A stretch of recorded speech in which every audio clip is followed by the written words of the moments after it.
beribadah haji itu, karena ini adalah napak tilas kematian. Sesungguhnya ketika menghadapi persoalan dia lebih siap, karena banyak masalah-masalah yang dihadapi sepanjang perjalanan.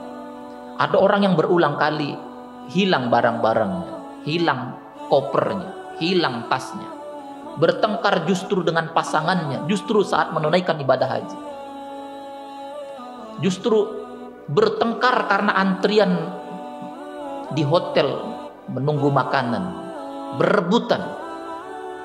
Ini adalah bukti bahwa ternyata jamaah yang dimuliakan oleh Allah, untuk hasil yang maksimal dalam menyaksikan video ini dapat menggunakan headset, earphone, atau alat bantu dengar langsung lainnya.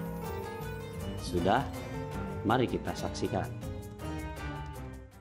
Alhamdulillahilladzi ja'ala fis samaa'i burujan wa ja'ala fiha sirajan wa qamaran munira.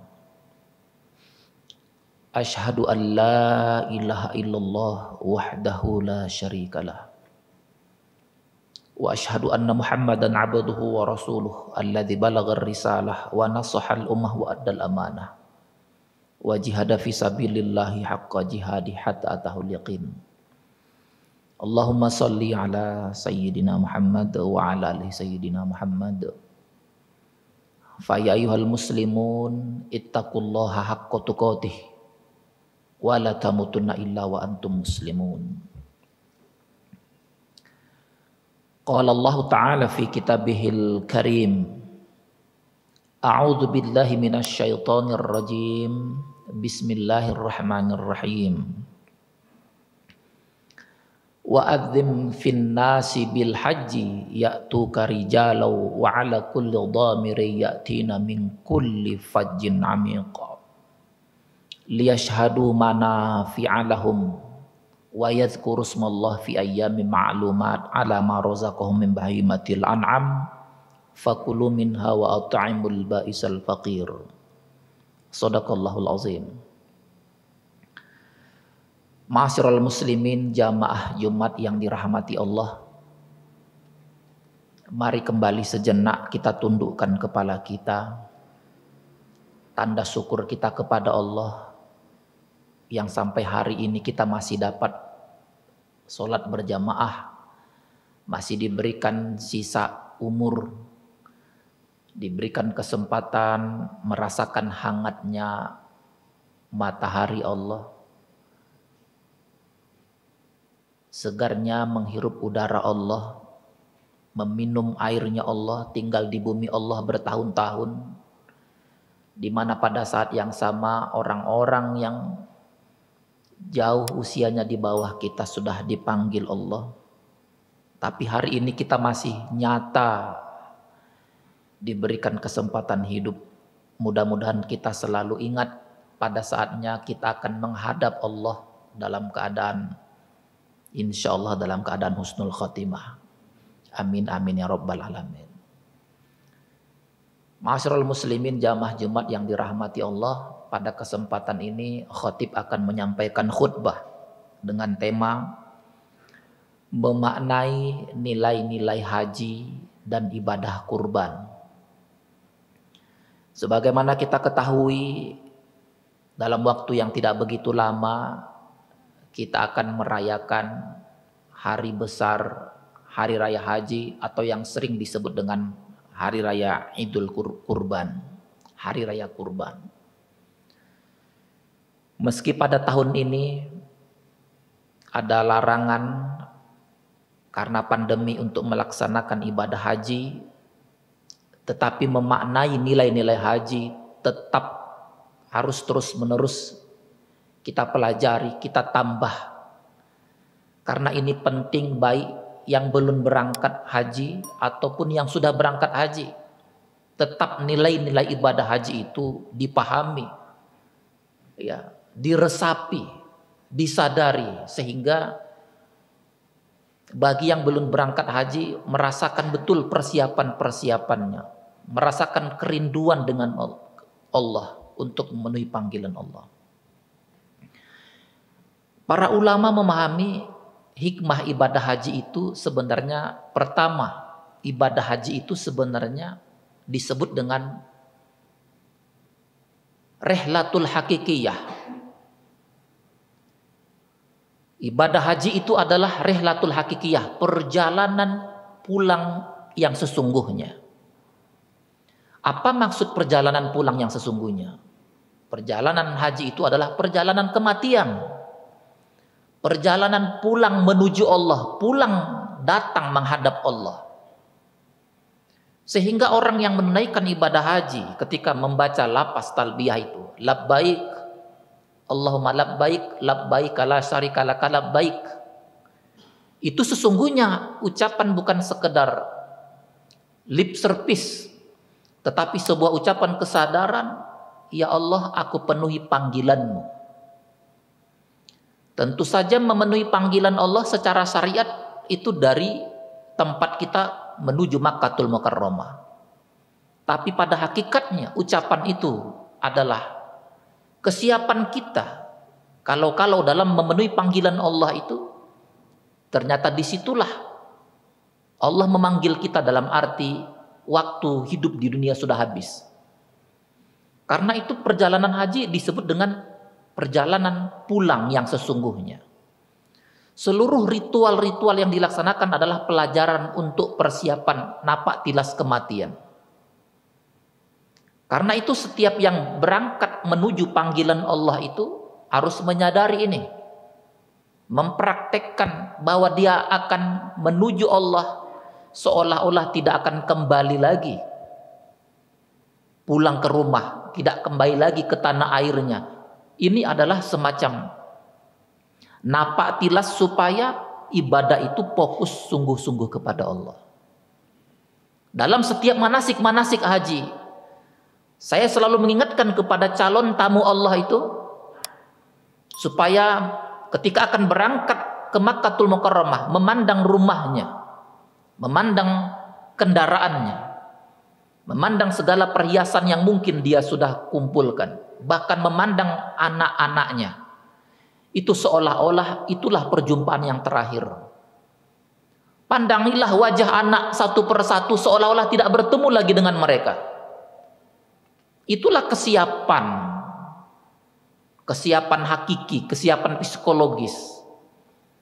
Supaya keberangkatan ke Makkahul Mukarramah itu tidak dibarengi dengan kerinduan kepada dunia. Hilang sudah cinta kepada dunia. Hilang semua perhiasan-perhiasan yang dimiliki, termasuk anak-anak, termasuk keluarga. Begitulah bukti bahwa Allah itu menjadi tujuan terbesar. Itulah bukti ucapan labbaik Allahumma labbaik Allahumma labbaik la syarika laka labbaik. Kalau itu tidak dipraktekkan, maka lafaz talbiyah hanya sekedar ucapan di bibir saja. Itulah hakikat dari ucapan yang selalu kita baca di dalam solat kita. Inna solati wa nusuki wa mahyaya wa mamati lillahi rabbil alamin. Kepada Allah lah tujuan terbesar kita. Kalau ibadah haji tidak melahirkan rasa rindu, cinta kepada Allah, tidak mempersiapkan kematian, tidak menyadarkan akan kematian, berarti perlu dipelajari lagi perjalanan haji itu, hikmah perjalanan haji itu. Orang yang berjalan beribadah haji itu karena ini adalah napak tilas kematian, sesungguhnya ketika menghadapi persoalan dia lebih siap. Karena banyak masalah-masalah yang dihadapi sepanjang perjalanan. Ada orang yang berulang kali hilang barang-barangnya, hilang kopernya, hilang tasnya. Bertengkar justru dengan pasangannya, justru saat menunaikan ibadah haji. Justru bertengkar karena antrian di hotel menunggu makanan, berebutan. Ini adalah bukti bahwa ternyata perjalanan haji sebagai napak tilas kematian itu belum sungguh-sungguh disadari. Insya Allah bagi kita yang baik yang belum maupun yang sudah akan menyadari ini, semakin menyadari bahwa perjalanan haji itu adalah napak tilas kematian. Pakaian ihram itu adalah napak tilas bahwa Itu seperti kain kafan yang digunakan jasad yang meninggal. Maka boleh kita menggunakan kain kafan kita bagi yang sudah melaksanakan haji. Adalah kain ihram yang kita gunakan saat haji. Dikumpulkan kita pada saat haji itu. Wukuf di Arafah. Itu adalah miniatur padang mahsyar. Itulah hakikat perjalanan haji itu. Napak tilas kematian. Kalau ada hadis Rasulullah yang menyebutkan mutu qabla an tamut, matilah kamu sebelum mati yang sesungguhnya. Saat haji itulah kita belajar mati untuk menghadapi kematian yang sesungguhnya. Kemudian yang kedua, perjalanan haji sejatinya adalah perjalanan sejarah. Rihlatut tarikhiyah, perjalanan sejarah. Siapapun yang sampai ke Makkahul Mukarramah harus merasakan bagaimana ujian yang dihadapi mulai dari Nabi Adam sampai Nabiullah Ibrahim.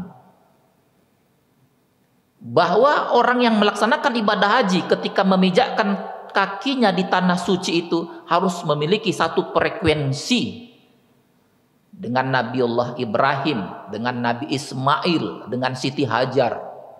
Karena disitulah bermula perjalanan haji itu. Yang melaksanakan ibadah haji tanpa mengingat perjalanan historis ini, perjalanan hajinya akan menjadi hambar. Bagaimana kita lihat perjuangan Nabiullah Ibrahim yang bertahun-tahun minta diberikan keturunan, tapi tak kunjung diberikan Allah. Begitu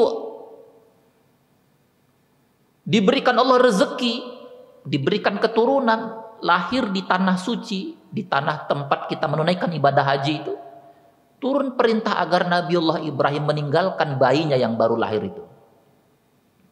Sedikit pun Nabiullah Ibrahim tidak protes kepada Allah. Ya Allah, bukankah ini bayi yang aku minta berpuluh-puluh tahun? Kenapa begitu lahir justru kok diperintahkan aku meninggalkan bayiku yang sudah kurindukan berpuluh-puluh tahun? Tidak.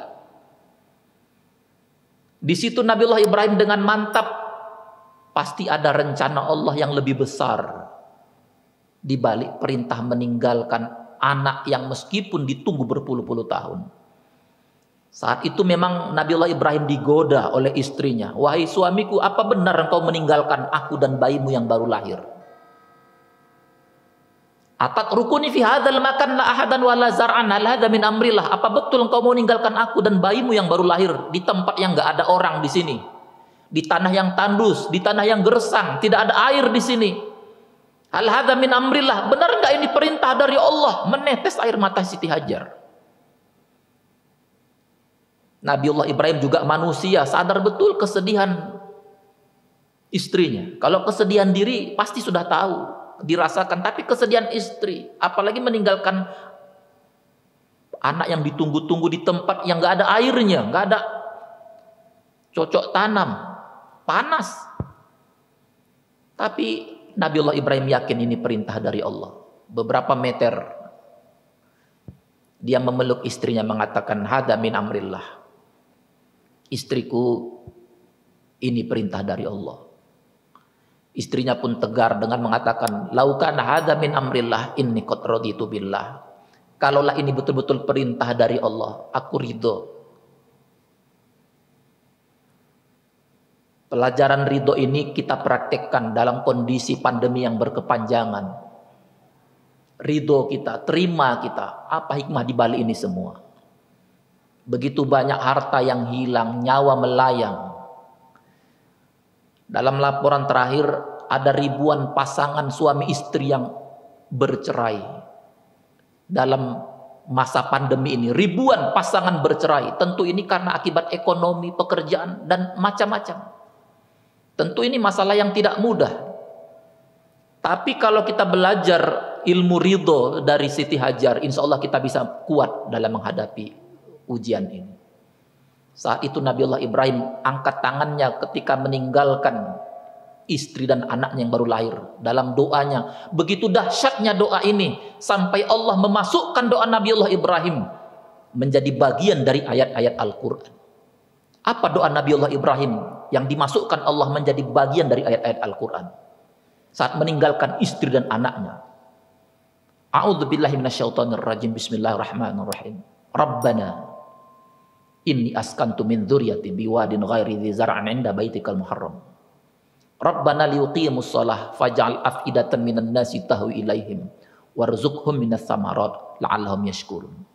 Ya Allah, aku tinggalkan anakku, keturunanku di tempat yang tandus gersang, yang panas, tidak ada air dan tidak ada tempat bercocok tanam, ya Allah. Ya Allah, jadikan ketika orang berkunjung ke tanah ini bersimpati kepada anak dan istriku. Berilah mereka, ya Allah, rezeki berupa buah-buahan. Jadikan mereka keluarga yang melaksanakan sholat. Mudah-mudahan mereka keluarga yang pandai bersyukur. Gak usah ditanya buah-buahan dari mana. Pohon aja tidak bisa tumbuh saat itu. Tetapi tugas kita sebagai hamba adalah yakin berdoa. Begitu kita yakin akan ada jalan. Ketika Nabiullah Ibrahim kuat untuk meninggalkan anaknya, pertanyaannya bukan apakah bayi Ismail itu bisa hidup. Bukan itu pertanyaannya. Karena dia ditinggalkan untuk mengharap ridho Allah, berdasarkan semangat menunaikan perintah Allah. Sehingga pertanyaannya bukan hidup tidak Ismail, bukan. Pertanyaannya jadi apa itu Ismail? Karena dia ditinggalkan berdasarkan perintah Allah dan ridho atas ketentuan Allah. Ini kita praktekkan juga dalam keluarga kita. Saat kita kerja, saat kita melepas anak-anak kita pergi jauh, apakah karena pendidikan, karena pekerjaan, ridho kepada Allah. Kalau kita serah diri kepada Allah, berdoa kepada Allah, Allah akan angkat derajat keluarga kita. Sebagaimana Allah mengangkat derajat Ismail yang menjadi manusia pilihan. Mungkin kalau tidak ditinggalkan di Mekah, ceritanya lain lagi. Disitulah pelajaran-pelajaran haji, perjalanan historis. Ada perjalanan kematian. Insya Allah semua ini berujung, berakhir sebagaimana kita ketahui. Anak yang dia sayangi pun Ismail itu harus disembelih berdasarkan perintah Allah juga. Kita semua sudah tahu cerita ini seperti apa. Tapi yang bisa kita ambil pelajaran adalah bahwa memang hidup ini butuh kesabaran, butuh perjuangan, butuh pengorbanan. Nilai-nilai kurban hilang dari negara kita ini ketika orang makin banyak yang melakukan korupsi. Nilai-nilai kurban apa yang dia ambil dari seorang korupsi? Tidak ada. Memperkaya diri sendiri, mengeruk semua hasil bumi ini untuk kekayaan diri sendiri, menguras apa yang bisa dikuras, isi laut, isi tanah, apa yang tumbuh ditebang, berjuta-juta hektar harus habis ini pohon-pohon. Karena kerakusan manusia itulah bukti bahwa tidak ada nilai-nilai kurban itu di dalam dirinya. Karena kerakusan manusia, pola hidup tidak sehat itulah virus-virus yang seharusnya hinggap di pohon, datang dia ke manusia karena sudah dihabisi oleh manusia. Mudah-mudahan nilai-nilai haji dan nilai-nilai kurban bisa kita praktekkan dalam diri kita, dalam keluarga kita dan masyarakat kita. Mudah-mudahan bermanfaat. Barakallahu li wa lakum fil Qur'anil azim. Wa nafa'ani wa iyyakum bima fihi minal ayat wa dzikril hakim. Wa taqabbala minni wa minkum tilawatahu. Innahu huwal ghafurur rahim.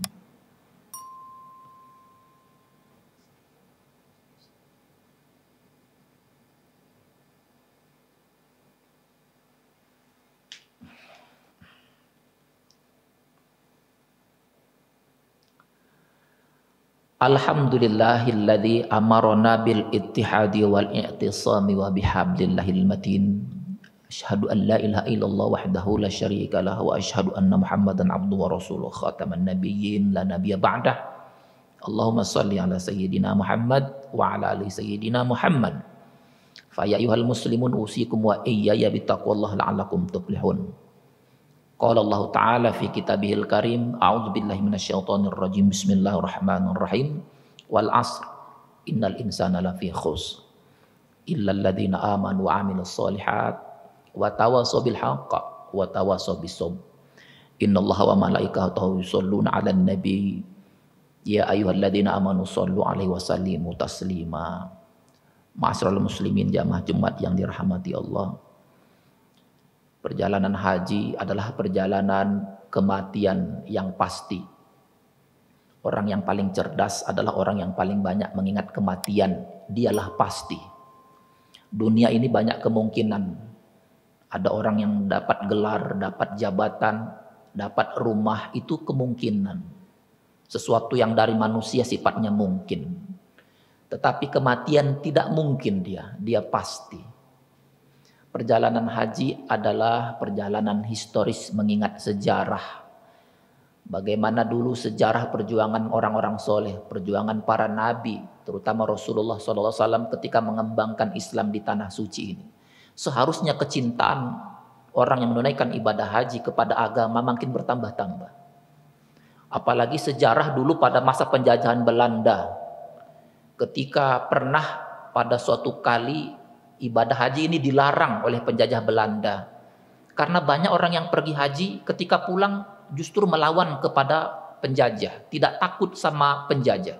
Akhirnya dilarang itu. Meskipun pada akhirnya dibolehkan lagi. Tapi dulu memang orang-orang yang pulang dari Makkah, pulang ke tanah air menjadi orang yang berbeda sekali. Karena penanaman tauhid yang matang. Tidak aneh para pahlawan, para pejuang-pejuang yang ikut berjuang mengusir penjajah dari tanah kita ini, Indonesia ini adalah para pahlawan, para hujjaj. Siapa yang tidak kenal dengan Haji Samanhudi, Haji Umar Said Cokro Aminoto, Haji Agus Salim, Haji Abdul Malik Karim Amrullah, Haji Hasyim Asy'ari dan deretan para hujjaj. Makanya disitulah penjajah-penjajah bisa diusir dengan teriakan Allahu Akbar. Maka kita berharap semangat itu bisa kita kembalikan pada hari ini ketika kita menghadapi berbagai macam penjajahan. Penjajahan kebodohan, penjajahan kemiskinan, penjajahan arogansi. Itulah yang harus kita hadapi. Mari sama-sama kita tutup dengan doa. Allahumma ghfir lil muslimina wal muslimat wal mu'minina wal mu'minat al ahya'i minhum wal amwat innaka sami'un qaribun mujibud da'wat wa ya qadiyal hajat. Allahumma rabbana arinal haqqa haqqan warzuqna ittiba'ah wa arinal batila batila warzuqna ijtinabah. Rabbana atina fid dunya hasanah wa fil akhirati hasanah wa qina adzabannar. Ibadallah, innallaha ya'muru bil adli wal ihsan wa ita'i dzil qurba wa yanha 'anil fahsya'i wal munkari wal baghi ya'izukum la'allakum tadhakkarun washkuru 'ala ni'ami yu'tikum wa la dzikrullahi akbar.